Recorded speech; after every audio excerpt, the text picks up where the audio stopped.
¿Está? Vale, pues, o sea, empezamos de nuevo entonces. Vale, correcto. Bueno, pues lo que os decía, buenas tardes, buenas tardes desde España, soy Javier Monero Robles, que soy ingeniero del Departamento del Laboratorio de Geotecnia del Ministerio del CEDES, que está dentro del Ministerio de Transportes, Movilidad y Agenda Urbana, y os vamos a mostrar una parte de todo el trabajo que se realizó dentro del Laboratorio de Geotecnia para realizar la determinación de la velocidad crítica de una sección ferroviaria empleando el Midas GTS-NX. El esquema de lo que vamos a desarrollar, de lo que voy a hablar estos 45, 40 minutos, 50, un poco así en función de lo que vaya llevando el tiempo, sería una primera parte, que es una introducción, que es la velocidad crítica, porque entiendo que es necesario no directamente ir a la parte de la modelización numérica, sino hablar, definir, explicar lo que es el concepto, por qué es la velocidad crítica, qué es la velocidad crítica. Hablaremos un poco de ondas de una forma bastante rápida y bastante sucinta y sencilla.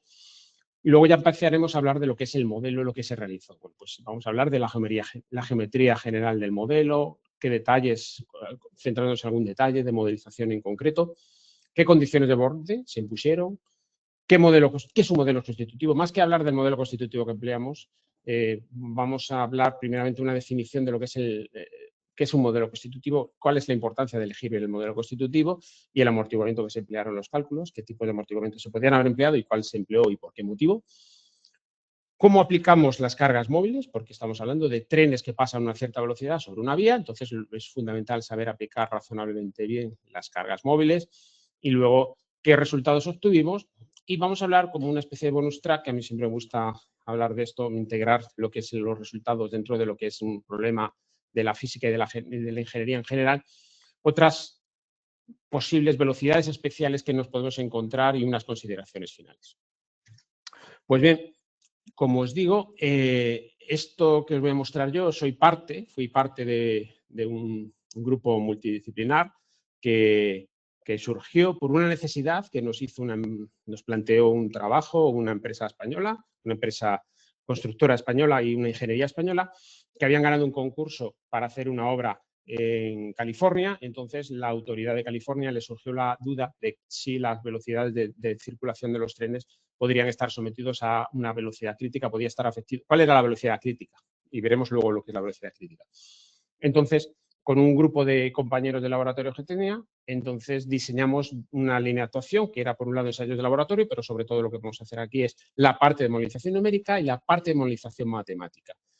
Esto incluso, ahí tenéis un enlace para YouTube donde se ve todas unas jornadas de presentación que hubo en el laboratorio de geotecnia y entonces se desarrolló y se obtuvieron unos resultados bastante importantes.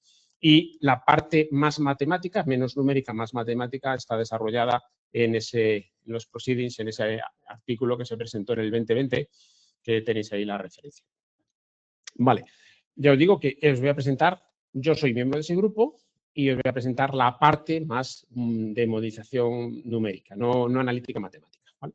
Pero para entrar en lo que es la velocidad crítica, el concepto de velocidad crítica, podríamos pensar rápidamente que, claro, si nosotros tenemos un tren que tiene una carga por eje, una determinada carga por eje, podemos pensar que, bueno, pues al fin y al cabo, cuando aumentamos nosotros la velocidad de ese tren, esa cubeta de asientos, si la calculáramos desde un punto de vista de lo que sería una viga elástica, pues esa cubeta de asientos, como la carga no aumenta, pues tendríamos siempre esa cubeta de asientos constante que se mueve en el espacio. ¿De acuerdo? Con un asiento determinado que se mueve en el espacio. Pero es que se comprueba con esas medidas que se pueden ver a la izquierda que eso no es así. Que a medida que aumentamos la velocidad de desplazamiento, se produce una amplificación del asiento, una amplificación dinámica. Y a medida que nos acercamos a una velocidad que de momento vamos a llamar crítica, que no sabemos lo que es, pues lo que pasa es que ese asiento puede tender, si no tuviéramos amortiguamiento en el terreno, ese asiento podría tender a infinito. Aquí se puede ver la relación que hay entre el caso estático y el asiento dinámico. Y entonces se puede ver que a partir de cierta velocidad, aproximadamente a 100 kilómetros por hora, pues esos asientos ya no coinciden, van aumentando. Bueno, pues eso es lo que se llama el fenómeno de amplificación dinámica de los asientos. Y a medida que nos acercamos a la velocidad crítica, que ahora vamos a ver lo que es, pues ocurre que esos asientos se disparan. ¿Qué hace un tren cuando pasa por una vía? Bueno, pues un tren cuando pasa por una vía, aquí está pasando a una velocidad reducida porque está cerca de una población, pero básicamente el tren lo que hace es que introduce en la vía unos movimientos en el terreno, pero una cosa que nos importa mucho, porque esto podría ser también una carga estática, ¿de acuerdo? Porque una carga estática produce unos movimientos en el terreno. Pero en este caso lo que más nos importa es la transmisión de esa energía que va metiéndole, va aplicando, va inyectando una energía en el terreno. Entonces, recordemos un poco los grandes tipos de ondas que puede transmitirse por el terreno, que, bueno, vemos las de arriba son las ondas P y las ondas S, que son ondas de cuerpo o ondas de volumen también llamadas, y las de abajo son las ondas superficiales, que son las Lobe y las Rayleigh, que son mucho más superficiales, son las que se producen en la superficie, ¿vale? En función de si la cizalla es horizontal o vertical. Bueno, pues en este caso nosotros lo que nos interesa son las ondas Rayleigh, que ahora vamos a ver con más detalle, cómo se propagan, y tenemos que hacer una discriminación en lo que sería la velocidad de fase de una onda, de la transmisión de una onda, y la velocidad de grupo, que es la velocidad de fases, aquí lo podemos ver, si es un puntito rojo, que es la velocidad, como se puede ver aquí, que es la velocidad, si cogemos una cresta de una señal, pues la velocidad que lleva esa cresta. Eso es la velocidad de fase. Pero la velocidad de grupo no es eso, sino es la velocidad con la que este paquete de energía de señal se va moviendo. Y no tienen por qué ser igual la velocidad de fase y la velocidad de grupo. Son diferentes, ¿vale? Entonces, por ejemplo, en el caso mucho más, que podemos estar mucho más acostumbrados, en el caso del oleaje, pues podemos ver que en función de la profundidad tendremos un caso en que la relación entre las velocidades del grupo y la velocidad de fase están relacionadas con un valor de n, que aparece en un seno hiperbólico, ¿vale? Entonces, cuando tenemos un agua de profundidad infinita, operando, tendríamos que en aguas profundas la velocidad del grupo es la mitad de la velocidad de fase. Es decir, la velocidad de fase es el doble de rápido que la velocidad con la que se transmite la energía. Por eso se dice que las olas tienen un comportamiento, tienen dispersivo, es decir, las olas, la velocidad de movimiento en profundidades grandes depende de la longitud de la onda. Sin embargo, cuando nos vamos a profundidades reducidas, cerca de la playa, vemos que se cambia el fenómeno. Aquí KH y seno hiperbólico de KH tienden a prácticamente lo mismo, con lo cual tiende a 1, es decir, que las velocidades de grupo son las velocidades de fase. Fijémonos que en este caso, por eso cuando estamos al lado de la playa, las olas vienen se funden unas con otras y todas van a la misma velocidad, porque ya depende solamente de la profundidad. Vale, pues ese fenómeno que conocemos nosotros en las olas, pues vemos que también va a pasar en la transmisión de energía que produce un tren en el campo, ¿vale? Entonces, si tenemos una velocidad, como la que vemos aquí a la derecha, suficientemente lenta, pues esa onda superficial se va propagando, pero como la velocidad del tren es muy inferior a la velocidad crítica, esa onda se va amortiguando con el terreno, porque la onda, esa señal va más rápida que la velocidad del tren, ¿de acuerdo? Entonces, cuando va llegando el tren a esa situación donde está el terreno deformado, resulta que el terreno deformado ya prácticamente se ha vuelto a su posición inicial. Se ha perdido mucha energía, ¿vale? Eso es cuando la velocidad de movimiento del tren es muy inferior a la velocidad crítica. Pero ocurre cuando esa velocidad del tren la vamos aumentando. Pues cuando llegamos a la velocidad crítica, esta cubeta de asientos, que sería la cubeta de asientos que se produce inicialmente, va acompañando, porque es la misma velocidad de la transmisión de las ondas, a la velocidad del tren. Y en ese caso, la velocidad del grupo, que es la velocidad de la energía, y la velocidad del pico de esa onda se igualan.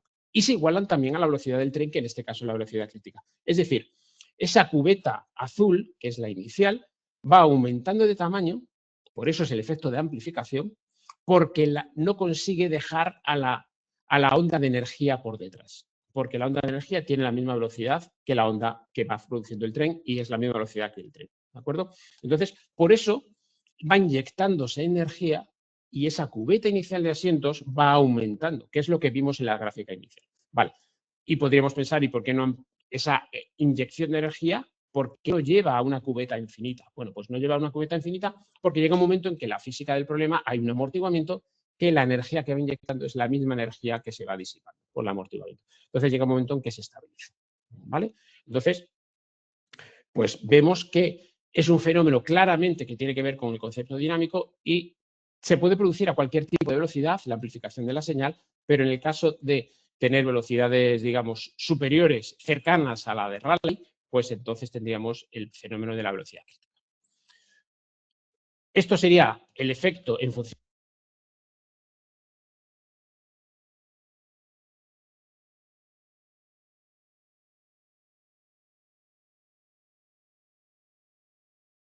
Esto sería, ¿se me escucha? Voy a ver si se me escucha.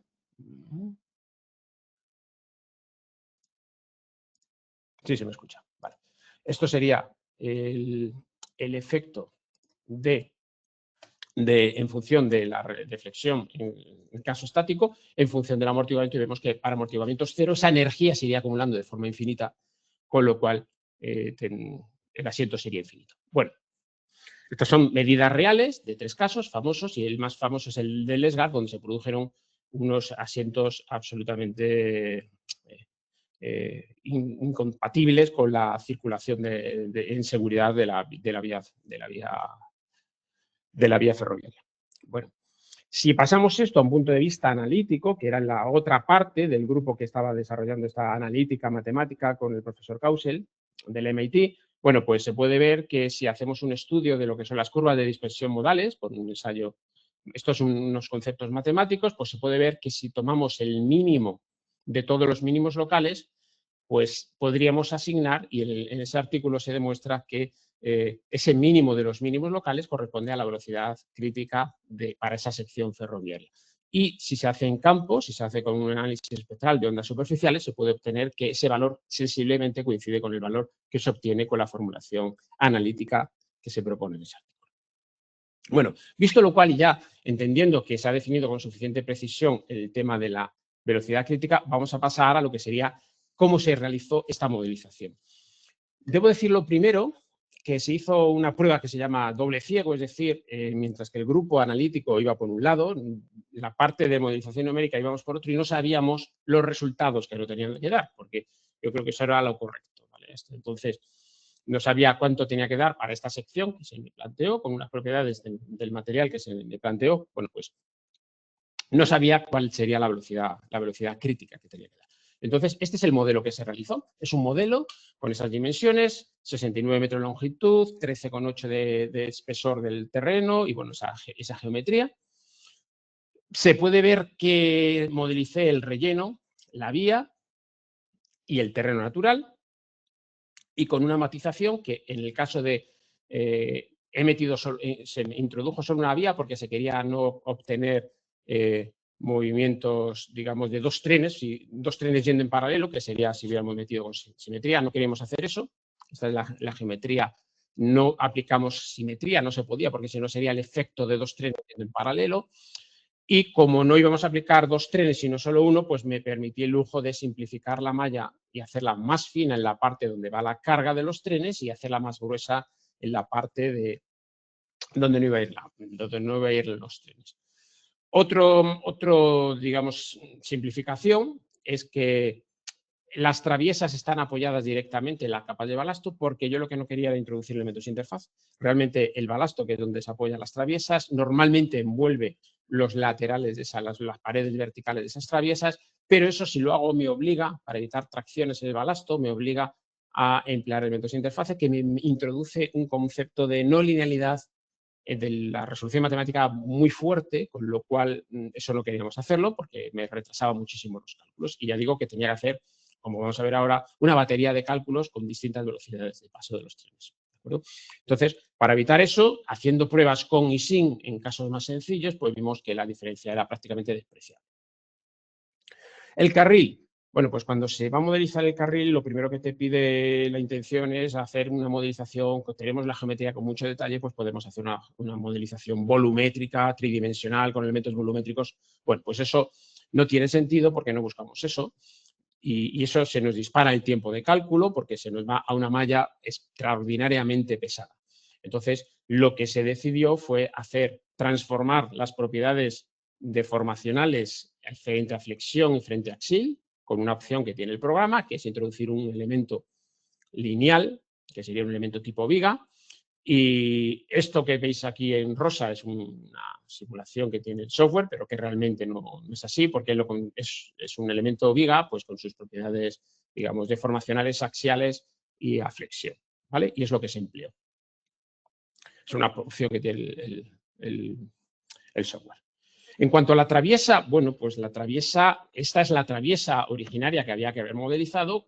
Se puede ver que es una traviesa compleja porque es una traviesa real, con un montón de superficies, un montón de cambios de espesores y demás. Bueno, la traviesa que se modelizó fue una traviesa que tenía similar resistencia a flexión y ese mallado. Ese mallado inicialmente puede parecer grueso y sería grueso si, bueno, son elementos de segundo orden, hay que decirlo, y ese mallado sería grueso si estuviéramos pensando que el comportamiento de estas traviesas y la transmisión de las cargas normalmente es por flexión, pero en este caso no, porque se hicieron varias comprobaciones con mallados mucho más finos y realmente el comportamiento de transmisión de cargas al terreno y al balasto en concreto y a los terrenos es una transmisión mediante carga por compresión, con lo cual en este caso era razonable hacer este mallado. Se estudió en varias pruebas, se hizo control de mallado, hizo un estudio para ver cómo afectaba el mallado y pareció que con esto era un buen compromiso entre tiempo de cálculo y resultados obtenidos. El pad, que es el elemento que existe entre la parte inferior, entre el patín del carril y la traviesa. No están rígidamente unidos, sino que lleva un pad con un elastómero que está definido por la rigidez axial. Esta rigidez axial depende mucho porque esa rigidez axial, cuando se ponen con los clips, el carril apretándole contra el pad contra la traviesa, cambia la rigidez. Pero bueno, nos dieron un valor de K y entonces, como queríamos hacer un apoyo razonable y que no fuera un punto solamente, porque realmente el apoyo en el pad no es así, queríamos darle un concepto tridimensional, pues ese pad lo subdividimos, cada uno de esos pads, en tres elementos tipo muelle, con la rigidez K cuartos, los muelles externos, y K medios, siendo K la rigidez total del pad, K medios en el nodo central. Insisto que eran elementos de segundo orden, con lo cual habría nodos que no tenían carga, pero para no complicar y meter 5 elementos por cada apoyo, 5 elementos tipo muelle, pues solamente metimos esos 3, K medios y K cuartos a cada lado. El tema del carril, ya hemos dicho la geometría que hemos metido, pero en cuanto a condiciones de contorno, lo que podemos decir es que, claro, los apoyos en el pad son mediante elementos tipo muelle y esos elementos tipo muelle no tienen rigidez transversal al elemento muelle. Entonces, tuvimos que, con estos ejes locales, tuvimos que imponer una serie de condiciones de contornos para que la matriz de resolución no se volviera singular. Entonces, bueno, pues estas son las condiciones de contorno que pusimos, que son razonables, que no permitíamos movimientos transversales al alma del carril, no permitíamos rotaciones longitudinales, con el eje longitudinal X, y teníamos que imponer, o sí, un movimiento en el extremo del carril, un movimiento cero longitudinal, porque si no, el carril me daba una singularidad a la matriz y no podía resolver. ¿De acuerdo? Pues una vez teniendo todo este modelo, tanto de suelo como de carril, como de pad, como de traviesa, teníamos que plantear las condiciones de borde. Bueno, pues esas condiciones de borde las planteamos de una doble manera. La primera manera es, inicialmente se plantearon unos muelles, no pusimos unos contornos habitualmente, unas condiciones de contorno habituales, porque es un cálculo dinámico. Entonces pusimos unas condiciones de contorno de este tipo, que aprovechamos una opción que tiene el software, que es automáticamente él te recalcula el coeficiente de unos muelles que están en función del área contributiva de cada uno de los elementos, de los nodos, perdón, de cada uno de estos nodos de aquí, y del módulo de formación inicial del terreno. Y calcula una K correspondiente a cada esa área contributiva y cada módulo de formación inicial. Vale. ¿Por qué hicimos esto? Porque nosotros queríamos hacer un estudio modal de los autovalores principales, sobre todo frente al movimiento 2, es decir, frente al movimiento vertical, porque queríamos saber cuál era el modo propio, los modos propios que movilizaban más energía en cuanto a asientos verticales, que era lo que estamos midiendo. Si vamos a medir asientos verticales, pues nos interesaba saber en qué rango de frecuencias o de periodos andaban estos valores, ¿vale? Y con eso hicimos un análisis modal y sacamos las frecuencias y los periodos propios. Y luego la segunda fase, para introducir, como es un cálculo dinámico, tenemos que introducir unas condiciones de contorno digamos, absorbentes, porque si no, cuando pase el tren, la energía se va a quedar dentro del modelo. Si ponemos unas condiciones de contorno que no absorban la energía rebotará como un espejo en todas las condiciones inferiores. Bueno, esos amortiguadores se plantearon con la teoría de Lismer y Burgmeier del 69 y como más adelante Laskowski y Orlandi definieron en el 97, analizamos cuál sería el ángulo de inclinación de esa señal, de esa onda que le llega para que sea realmente eficaz esos bordes absorbentes. Bueno, ya se planteó en esos autores, en el 97 plantearon que por un ángulo de, digamos, de llegada de la señal a esos bordes absorbentes, si es del orden de 0 grados frente a la normal, estamos hablando de un ángulo entre la perpendicular a la sección, a la superficie de donde tengo el contorno libre, el contorno absorbente, perdón. Si pensamos en la normal, es decir, las que están pintadas ahí, y si el ángulo es de 0 grados, absorbe totalmente, y si es menor, si es de 90 grados, no absorbe poco. Bueno, pues estamos como en la transmisión de la energía le llega del dentro modelo hacia afuera, no es un tema sismo, pues pensamos que era razonable el amortiguamiento que teníamos.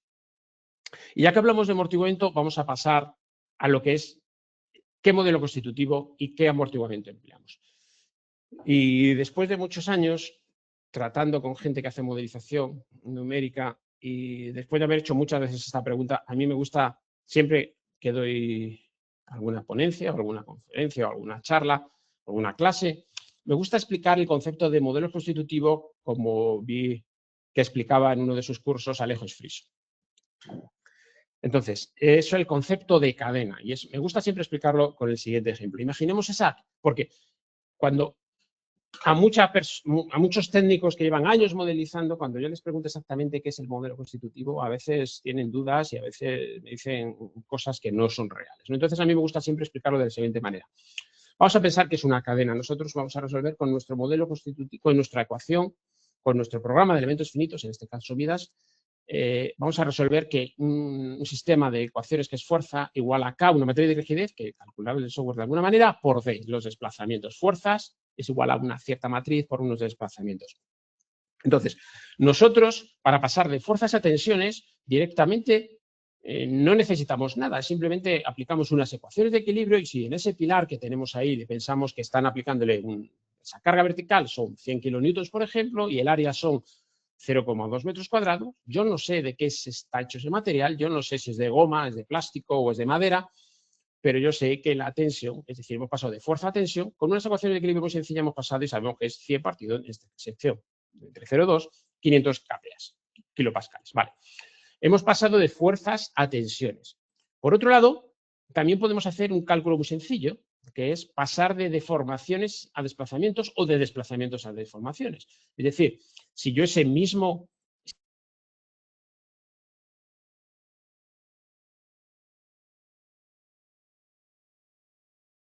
No sé por qué el inalámbrico se me está apagando. Si yo ese mismo pilar paso y sé que mide 3 metros y el incremento de longitud son, por ejemplo, 15 centímetros, pues yo sé que si divido directamente 0,15 partido entre 3, tengo una deformación del 5%. Y eso está hecho con unas ecuaciones de compatibilidad de deformaciones. No están hechos, no sé todavía si estamos hablando de madera o estamos hablando de yeso o estamos hablando de mármol. Y es para conseguir relacionar las tensiones con las deformaciones, es decir, conseguir cerrar la cadena, es entonces cuando sí que tengo que emplear el modelo constitutivo. Y el modelo constitutivo ya sí que estará en función de si es mármol, si es goma, si es madera, y aparecerán todos los modelos constitutivos y todos los tipos de comportamiento que aparecen a la derecha. Entonces, nosotros tenemos que definir qué modelo constitutivo queremos emplear, porque es fundamental para poder resolver la cadena, cerrar la cadena entre fuerzas y desplazamientos. ¿Vale? Entonces, una vez que tengamos claro que el modelo constitutivo es todo, pues a la hora de hacer este cálculo de velocidad crítica, pues teníamos que ver cómo metíamos el amortiguamiento, porque hemos puesto contornos absorbentes, pero tenemos que ver qué amortiguamiento introducimos. ¿De acuerdo? Bueno, la forma más adecuada sería la siguiente, que es un modelo con histéresis, en el cual se sabe que tenemos este ciclo de carga-descarga con un ciclo de histéresis, con ese loop, bueno, pues entonces se sabe que el amortiguamiento sería la relación entre el área del loop partido entre 4pi por el área, esta parte elástica. ¿De acuerdo? Entonces, Eso sería lo más razonable. Metemos el amortiguamiento implícito en el modelo constitutivo. Pero ¿qué ocurre si empleamos un Moore Coulomb? Bueno, pues si empleamos un Moore Coulomb, hay compañeros que dicen el Moore Coulomb no tiene amortiguamiento. O otros dicen sí. Bueno, pues el Moore Coulomb sí tiene amortiguamiento.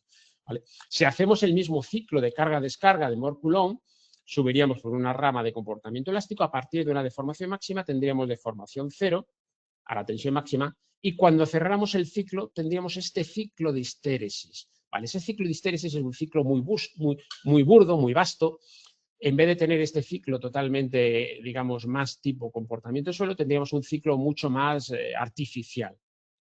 Y si eso lo pasamos a un comportamiento en cuanto a curva de degradación del módulo G, pensemos que en el primer tramo no hay ninguna degradación, y a partir de ese valor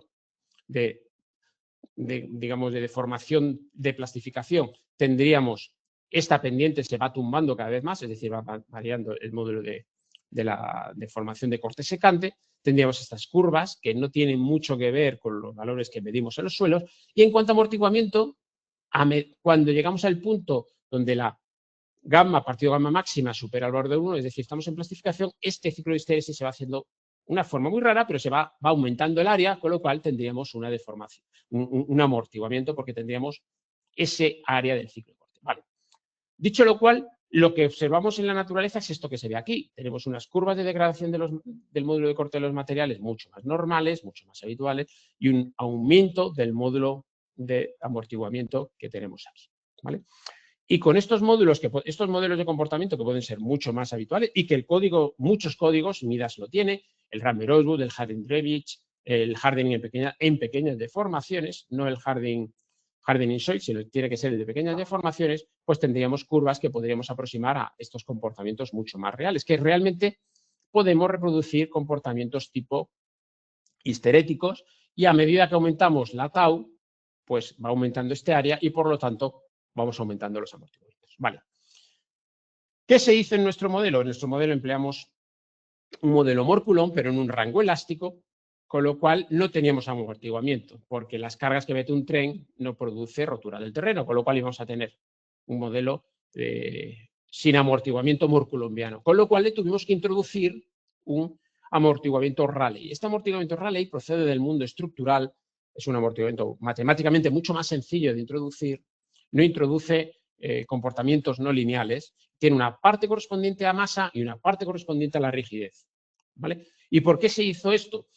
Porque no buscábamos nosotros un valor cuantitativo del incremento de asientos, buscamos un valor cualitativo. Es decir, con este amortiguamiento Rayleigh es suficiente para que las vibraciones no se mantengan en el tiempo, por un lado, y por otro lado, bueno, no reproducimos exactamente si el asiento es 2 veces el estático, o 3 veces el estático, 4 veces el estático, pero esperábamos ver una curva de ascenso de esos asientos que fueran aumentando en función de la velocidad al acercarnos a la velocidad. Bueno, pues eso era un poco lo que esperábamos ver. Y además le ajustamos unas frecuencias para que un amortiguamiento, le ajustamos un contenido frecuencial, más o menos entre 2-3 hercios, aproximadamente hasta 40 hercios, para que en un rango de paso de trenes y de frecuencias propias, que por eso hicimos el cálculo inicial metiéndole los muelles en los contornos, para que diera un valor del orden de un amortiguamiento del 2% del crítico, que era razonable. Insisto que no buscábamos un valor cualitativo, sino cuantitativo. ¿Vale? Pues eso es lo que hicimos.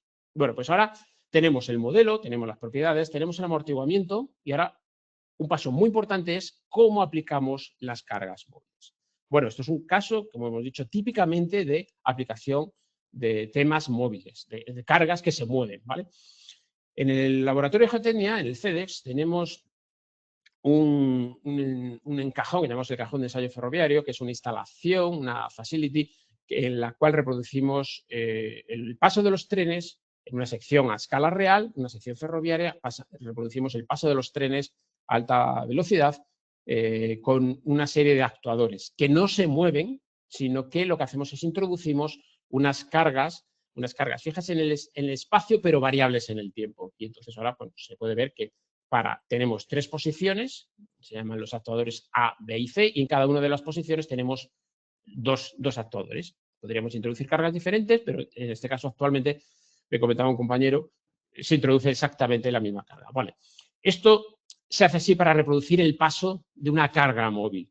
Y esto en la tesis doctoral que presentamos en el 2008, bueno, pues se hizo en esta casa, se pudo demostrar que de esta manera incluso reproducíamos adecuadamente el paso de los trenes, el paso de una carga móvil y además incluso reproducíamos una cosa que nos es fundamental, que era lo que se llamaba el giro de tensiones. ¿De acuerdo? Vale. Pero nosotros en nuestro modelo no teníamos eso, no íbamos a introducir esto que tenemos aquí, porque nosotros en el cajón de ensayos del CEDES lo que hacemos es, hemos tomado unas medidas en el campo, mediante una tecnología que empleamos aquí, que está publicado ya en varias referencias, con unas células de unas bandas de cortante pegadas en los carriles, pasamos frente, esto es el S103 Velaro, registramos el paso de las cargas de los trenes y son las que nosotros imponemos directamente a esos actuadores con un cierto desfase temporal. ¿Vale? Bueno, pues el modelo que hicimos en Midas no lo hicimos así, sino que directamente fuimos moviendo la carga. ¿Vale? En vez de introducir una carga fija en el espacio pero variable en el tiempo, lo que introdujimos es una carga con el mismo valor pero que se iba moviendo en el carril. ¿Vale? ¿Cómo podemos hacer esto? Bueno, lo primero que se nos ocurre es hacer un registro temporal de cargas y esa carga, la carga de los ejes, ir moviéndola. Estamos en elementos finitos, esa carga tenemos que aplicarla a los nodos, pues entonces lo primero que se nos ocurre es aplicar a medida que va pasando el tiempo, ir aplicando, moviendo esa carga. Bueno, pues este sistema nos obliga a que en principio lo que se nos ocurre a todos es hacer un incremento de tiempo, porque es un cálculo dinámico, al software le tenemos que decir qué incremento de tiempo va a emplear, pues lo suyo sería, inicialmente se nos ocurre hacer que el incremento de L sea la longitud entre posiciones de los nodos, esto eran 27, era sección de Estados Unidos, con lo cual la separación entre ejes de traviesa eran 27 pulgadas. Bueno, pues nos salía aproximadamente 0,17, 150 centímetros, o sea, sí, 150 centímetros, bien digo, 150 milímetros, perdón. 175 milímetros, lo he dicho bien. Vale. Entonces, bueno, lo primero que se nos ocurre es ese incremento de L y la velocidad de paso del tren, ¿vale? Eso no funciona, eso no puede, eso así estaría, esa idea no es buena porque hay una ley que nos dice, la ley de Courant, el número de Courant, que nos dice que para hacer esos cálculos nosotros como mínimo tenemos que tener que la longitud, que sería, esto es una longitud, el incremento del tiempo por V, es decir, para ese incremento de tiempo, lo que tarda en moverse, lo que avanza esa carga, tiene que ser, bueno, pues incremento de longitud de la separación entre nodos, ¿vale? Pero eso realmente no aplica tan directamente, porque eso se aplica normalmente a cálculos dinámicos explícitos, ¿de acuerdo? Y nosotros estamos haciendo un cálculo dinámico implícito. Bueno, os recuerdo que los cálculos explícitos son condicionalmente estables, es decir,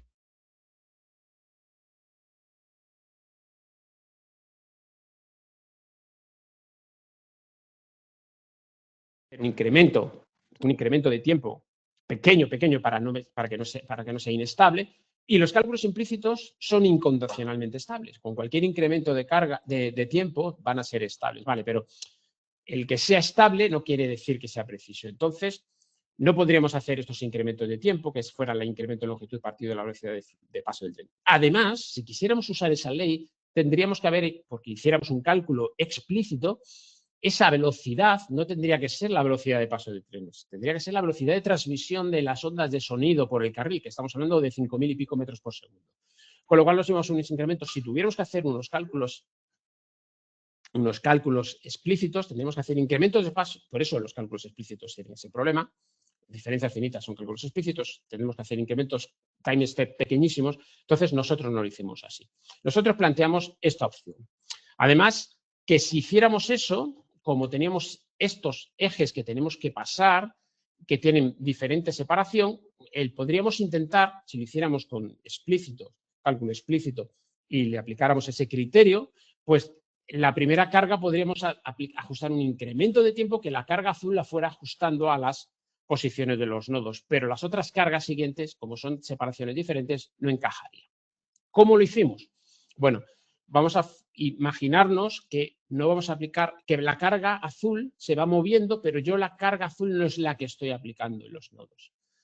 estoy aplicando como una especie que se llama un movimiento de un triángulo de cargas. Entonces, realmente, en este caso es el único que aplico la carga azul en el nodo, pero ese triángulo que tiene una anchura de dos elementos, a medida que voy moviendo la carga azul, esta carga va disminuyendo y la carga del nodo siguiente va aumentando un poco. Va disminuyendo, va aumentando un poco, va disminuyendo hasta que va jugándose con las cargas en los nodos. Es decir, es un triángulo que se va moviendo. Esto que puede parecer muy complicado, este software, el Midas, lo tiene implementado directamente. Entonces, nosotros simplemente con decirle de qué nodo a qué nodo va a ir la carga, qué cargas tenemos, qué separación tenemos, cargas y separaciones, y le aplicamos una velocidad del tren. Con lo cual, él ya automáticamente te va a ir aplicando este movimiento de ese triángulo de cargas. En cualquier caso, nosotros lo que hicimos, ajustamos un time step de forma que la subida de bajada de esas cargas por el nodo, vamos a pensar en un nodo I, el nodo de detrás y el nodo de delante, bueno, pues en función de que hiciera un incremento de subida de carga y bajada porque fuera razonable, y al final, después de hacer muchas comparativas, resultados, lo que hicimos fue algo como esto. Para, en función de la velocidad de los trenes, ajustamos unos incrementos de tiempo que eran pequeños, ¿de acuerdo? Eran pequeñitos, pero eran muy superiores a si fuera un cálculo explícito. ¿Vale? Pues con estos incrementos de tiempo, con esta modelización de condiciones de contorno, valores de módulo de amortiguamiento y demás, y cargas, pues vamos a ver qué resultados obtuvimos. Si hacemos una foto en un momento determinado y vemos cómo se deforma el carril, pues vemos que se pueden ver perfectamente en función de la velocidad, si estamos cerca de velocidades diferentes de la crítica, separados de la crítica, es la imagen de arriba, la de abajo es cuando estamos en la velocidad crítica, vemos que el comportamiento del carril varía mucho, ¿de acuerdo? Es decir, arriba se pueden ver perfectamente los ejes dobles, están aquí, esos son bogies dobles, se pueden contar perfectamente, y una característica es que cuando estamos lejos de velocidad crítica, los asientos del carril no se producen asientos de levantamiento, mientras que cuando estamos en la velocidad crítica ya se desconfigura todos los asientos del carril, insisto, esto es una foto para un tiempo determinado, y se producen se producen elevaciones en el carril. Vale, como es un modelo de elementos finitos, podemos decir en cualquier caso, pues en cualquier foto, dime cuál es el incremento de tensión de 30, dibújame el bulbo con las isosuperficies que os permite el programa, bueno, pues podéis ir viendo cómo el incremento de tensión puede ser para 10, para 5 kPa, para tal. Eso es una opción que tiene el programa, es un cálculo 3D, se puede pedir en cualquier momento. Si vemos ya no solamente una foto en un momento dado de lo que pasa en el carril, sino nos fijamos y registramos a lo largo del tiempo lo que pasa en un punto determinado del carril, en este caso a 120 metros por segundo, que estamos lejos de la velocidad crítica, se pueden ver cómo van pasando los ejes, ¿vale? Aquí hay un bogie doble, y no hay elevaciones del carril. Esto es un punto, estamos monitorizando en este caso en el carril, da una traviesa. Y a medida que nos acercamos y llegamos a la velocidad crítica, obtenemos que se nos van. Ya los ejes no se ven bien, hay unos ejes que marcan muy poco movimiento porque hay unos asientos que suben, y esto es lo que se comprueba en la realidad, ¿vale? Y con la formulación analítica se sabe que cuando se produce la aproximación a la velocidad de paso a la velocidad crítica, se producen movimientos verticales en el carril, ¿vale? Y se puede ver que ya se desconfigura, se adivinan simplemente el paso de los bogies y se producen movimientos verticales. Y aquí vemos un poco la solución a nuestro problema. ¿A qué vale la velocidad crítica? Vale, pues esto es una gráfica donde se muestran todas las velocidades que fueron probadas, velocidades de paso, y claro, a medida que yo iba teniendo resultados y analizándolos, iba afinando la zona donde veía yo que se estaba produciendo el pico.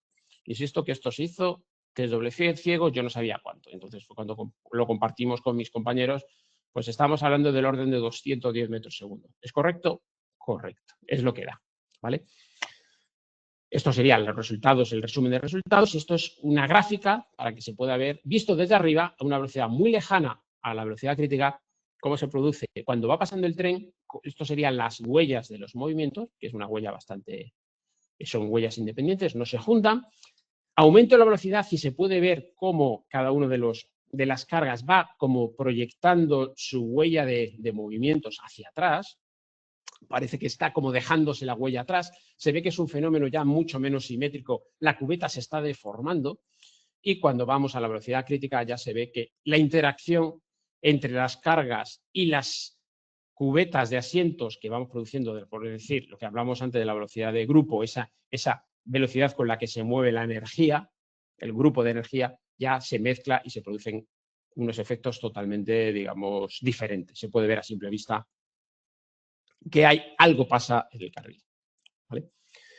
Cuando monitorizamos y pusimos para ver esas imágenes, esos asientos que se ven aquí desde arriba, pero se ven así, cuando lo pusimos en tridimensional, a mí, y esto es lo que os ofrezco un poco así para meditar, a mí esa imagen del carril me recordaba algo. Entonces, la pregunta era, esa especie como de estela que se produce, que es de un sólido que va sobre un cuerpo, sobre un volumen sólido, eso habrá en otro tipo de comportamiento de lo físico, es decir, cuando un elemento sólido se mueve en el aire o cuando un movimiento sólido se mueve en el agua. Lo digo porque a mí esto me recordaba totalmente a lo que son las curvas, el patrón de oleaje producido por unas embarcaciones que se llama el patrón de Kelvin, de olas de Kelvin. A mí me recordaba totalmente. Entonces me hizo pensar y dije, cuando es un elemento sólido que se mueve sobre un terreno, se puede resolver con elementos finitos o diferencias finitas.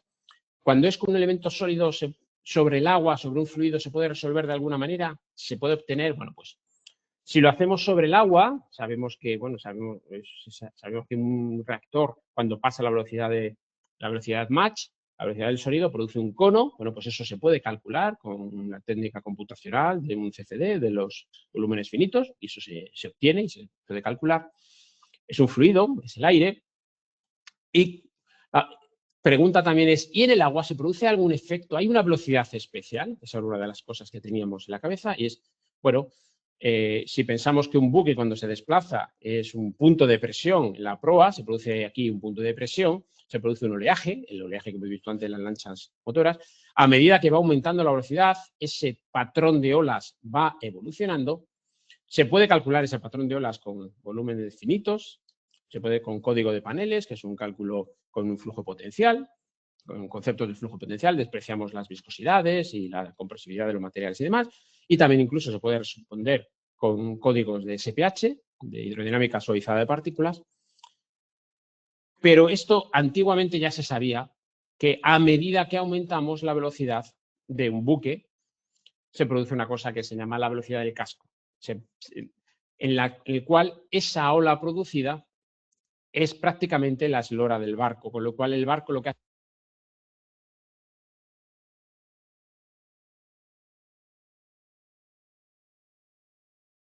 el barco entonces que tiene que ir remontando y tiene que ir remontando su propia ola, con lo cual, por más potencia que le pongamos al barco, va cada vez, no se puede desplazar más rápido porque lo que hace es que va aumentando la ola delante de él, con lo cual el barco tiene que ir, por así decir, avanzando en horizontal y también vertical porque va remontando. Eso es lo que se llama la velocidad del casco y si yo quiero superarla, me tengo que ir a otro tipo de filosofía de barco. Es decir, sí se puede comprobar que cuando un cuerpo sólido se mueve en un fluido o en suelo, como hemos visto antes, o en un fluido, hay unas velocidades especiales que no son lineales, sino que se producen efectos totalmente no lineales. Y por último, lo que quería traeros aquí también es, ¿qué pasa cuando no muevo solamente todo el tren de carga, sino que muevo una carga solo? ¿Habrá efecto de velocidad crítica o no habrá velocidad crítica? Bueno, pues parece, nos pide el cuerpo, nos pide la lógica que sí debe haber velocidad crítica, porque realmente nosotros lo que estamos haciendo es esa acumulación de esa energía frente a la cubeta, porque hemos conseguido que las velocidades la velocidad de grupo, la velocidad de fase y la velocidad del tren sean similares. ¿De acuerdo? Entonces, bueno, se puede comprobar con numérico que sí se produce el efecto de velocidad crítica con una única carga moviéndose. No hace falta que tengamos un conjunto de cargas. Es decir, cuando un avión va a velocidad de Mach, no hace falta que vaya un avión y a continuación otro avión y a continuación otro avión. Simplemente con un punto de carga o un punto que nos vaya introduciendo energía en nuestro modelo, en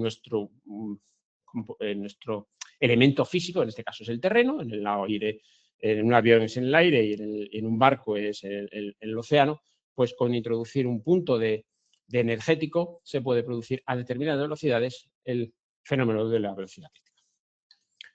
Y esto era lo que os tenía que contar, un poco ver la parte teórica como ha casado perfectamente con la parte de modelización numérica. Pues quedo a vuestra disposición por si queréis hacerme cualquier tipo de pregunta.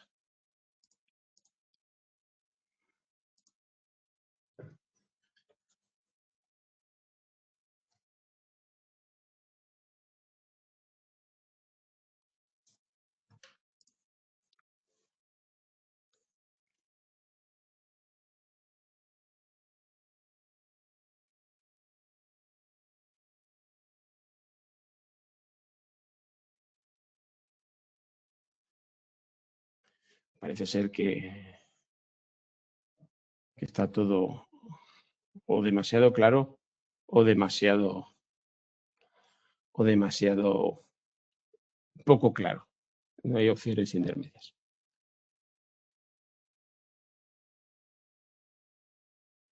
Voy a ver.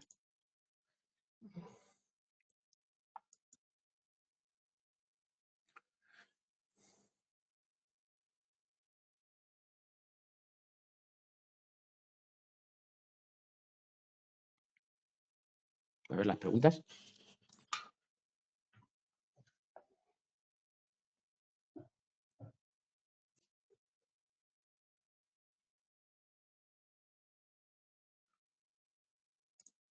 A ver.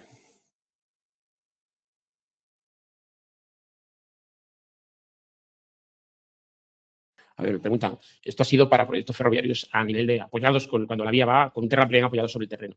Para el caso de trenes o metros elevados, cuando el nivel del carril está en contacto con la estructura de hormigón, ¿existiría algún efecto que transmita desde el hormigón hacia las fundaciones? A ver, fijaos que estamos hablando de velocidades críticas. El problema que surge en estos casos es cuando tenemos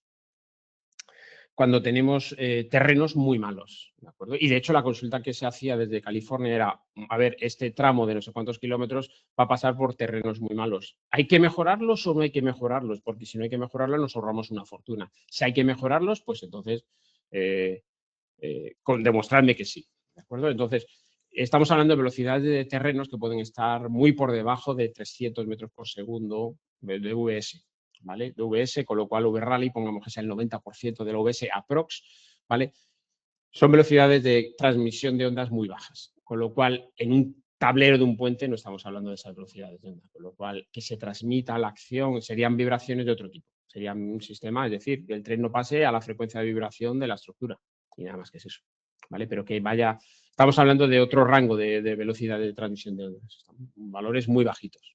Aquí en España, que en general los suelos son muy buenos, pues no tenemos problemas de velocidades críticas, ¿vale?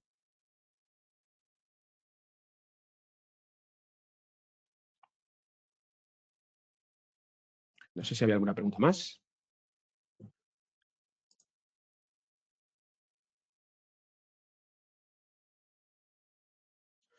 Pues, salvo que me digan otra pregunta.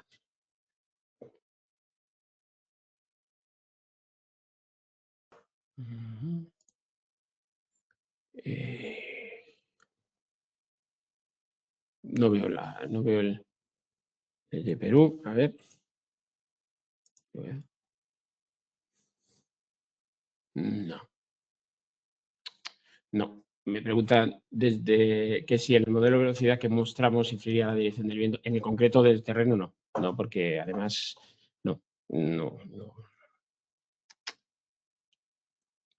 Es decir, estamos hablando de una acción de unos trenes que pesan, pues eso, bastantes toneladas. No, son trenes de alta velocidad, son trenes muy rápidos, con lo cual eso pero que no influye en la velocidad. Hombre, influye en la velocidad del viento en tanto que la circulación puede ir más despacio o no, pero nada más. No influye en cuanto al comportamiento del terreno.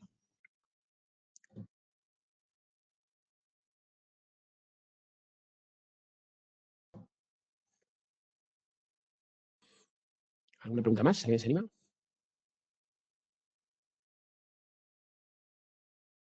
Pues esto, ya os digo, fue un trabajo de bastante tiempo, por así decir, y un grupo multidisciplinar, ingenieros físicos de la mano, y cada uno aportaba lo que podía, lo que sabía. ¿Vale? Entonces, al final, lo bueno fue que este procedimiento casó y ahora queríamos desarrollarlo metiendo un modelo no lineal, pero eso complica mucho el tiempo de cálculo, con lo cual, bueno, pues se dio la solución que planteaban, se planteó una metodología rápida de cálculo. Es mucho más rápido, ya os digo, y resolverlo por procedimiento analítico, mucho más rápido, por supuesto, que hacer todas estas corridas. Cada corrida esta era, pues cada tiempo, a lo mejor cada corrida eran 18, 20, 25 horas de cálculo. Cada uno de esos puntitos de la gráfica para sacar la curva de elevación, pues eran eso, 10 y 15, entre 15 y 20 y tantos horas de cálculo. Bueno, pues eso era mucho más rápido lo otro. ¿De acuerdo? A ver.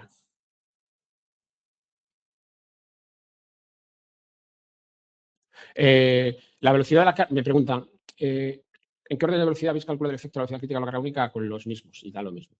¿Vale? Es una perturbación energética dentro de un medio. ¿Vale? Lo que ocurre es que, claro, si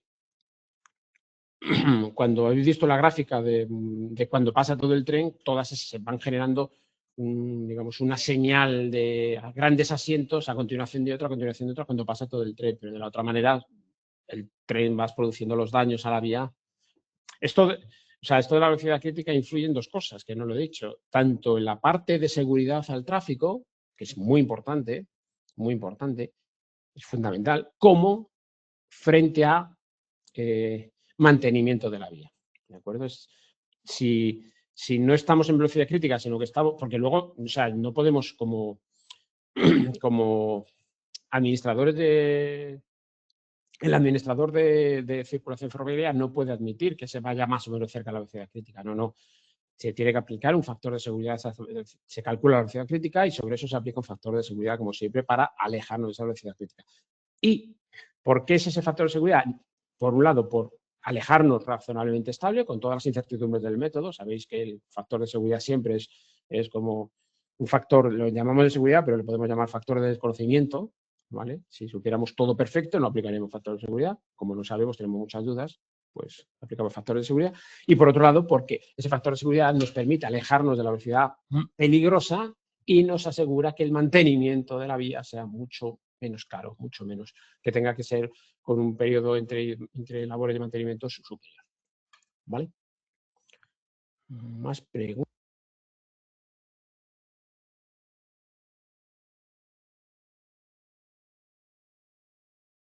¿Alguna pregunta más había? A ver, sí, a ver. Pero Inés Crespo, que es autora del trabajo con nosotros, ganadora también del premio Talgo, el tamaño de la malla depende de algún modo, no te veo lo que pone, de la velocidad de circulación, depende, a ver, ¿cómo lo explico? En un cálculo de elementos finitos el tamaño de la malla es todo, ¿vale? Dentro de un orden, es decir, el tamaño de la malla tiene que ser tal que la separación entre nodos tiene que ser del orden de la longitud de transmisión de la onda partido por 8. O sea, la longitud de onda partido por 8 o 10, ¿vale? Entre la separación, la gente dice la separación entre el tamaño del elemento, no es cierto, es la separación entre nodos, porque eso se hablaba cuando los elementos eran lineales, ahora ya no son lineales, normalmente. Pero tienes que ver qué estás buscando. Si estás buscando reproducir perfectamente la transmisión o un efecto como este, ¿vale? Que era un efecto de ver la amplificación, ¿vale? Esto no dábamos datos cualitativos, va a ser 2,3 veces el de la carga estática, ¿vale? Va a ser esta es la velocidad crítica y eso se ha visto bien, ¿vale? O sea, en este caso la malla está afinada, tienes siempre que hacer un estudio de cuánto me cuesta en horas hacer una malla más fina, que es exponencial, y qué obtengo. Antes de eso se hace un estudio de verificación del mallado y compruebas que ajustando los mallados das más o menos parecido, aumentas el mallado, lo haces más fino y vas viendo que da más o menos la diferencia es inferior al 3%, al 5% de los resultados y resulta que el tiempo de cálculo se está multiplicado por 3. Bueno, pues eso lo puedes, se hace una gráfica y se ve número de nodos, partido tiempo y vas sacando esos valores. Pero influye todo. Todos estos modelos son malla dependientes, ¿vale? Todos estos modelos son malla dependientes. Pero si la diferencia de la malla es el 3%, el 5%, te da igual. Si la diferencia es el 30%, pues no. ¿Vale?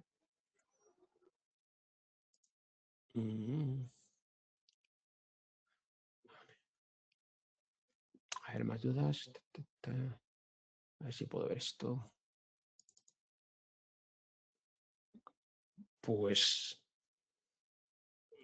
cómo me preguntan que cómo influye los aparatos de vía. Los aparatos de vía, ese estudio no lo hemos hecho, pero los aparatos de vía entiendo que lo que hará es que modificará las cargas porque producirá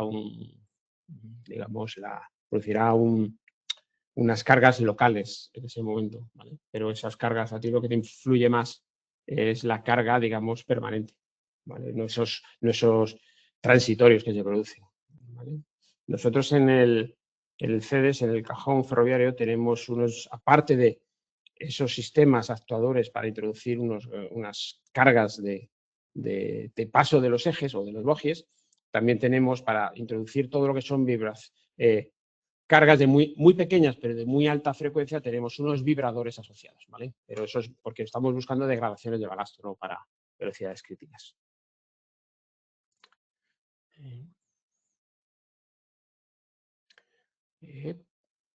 No sé si...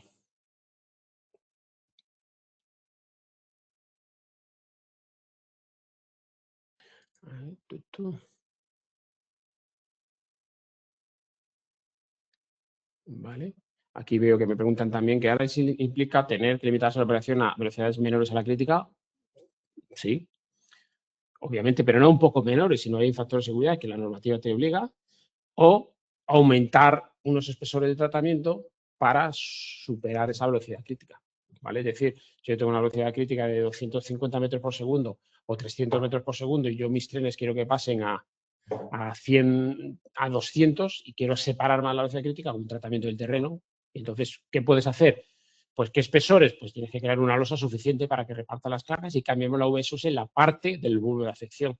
¿Qué ocurre? Que con esta metodología, tanto numérica como analítica, se puede resolver, porque tú haces el estado actual con unos módulos de corte que consideres, las velocidades de corte, y luego haces el estado del tratamiento, que tú tienes que asegurar que con tu tratamiento mejoras con inyecciones o con lo que sea, jet routing, tratamientos de columna, lo que sea, mejoras.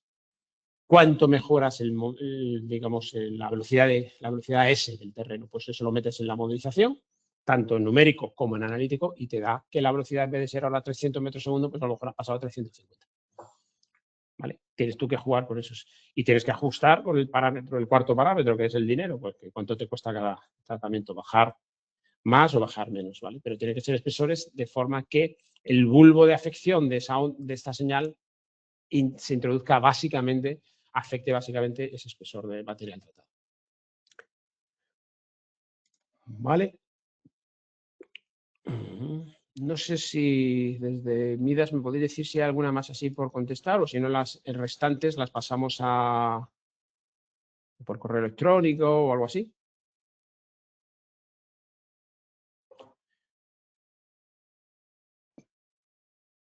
Pues poco más.